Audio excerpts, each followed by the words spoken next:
छोटा सा चूहा था जो अपनी नन्ही सी गाड़ी चलाकर बहुत खुश होता था।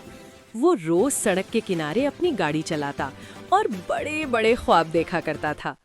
एक दिन वो खुशी खुशी सड़क पर जा रहा था कि अचानक एक बड़ी गाड़ी तेजी से आई। किसी को कुछ समझने का मौका न मिला और बड़ी गाड़ी ने चूहे की छोटी गाड़ी तोड़ दी। चूहा सड़क के किनारे गिर गया। उसकी गाड़ी टूट चुकी थी और वो बहुत डर गया था। वहां मौजूद लोग ये सब देखकर जोर जोर से हंसने लगे। किसी ने ये नहीं सोचा कि चूहे के दिल पर क्या गुजर रही है।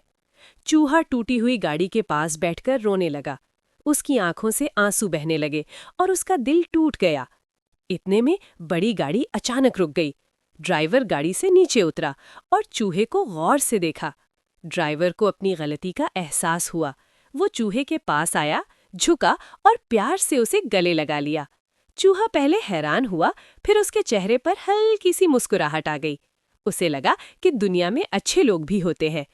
ड्राइवर ने चूहे से माफी मांगी और उसकी टूटी हुई गाड़ी ठीक कर दी।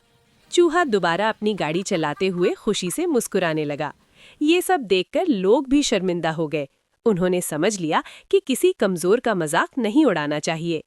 याद रखो बच्चों, किसी का दिल तोड़ना बहुत आसान होता है, मगर किसी को खुशी देना सबसे बड़ी नेकी है।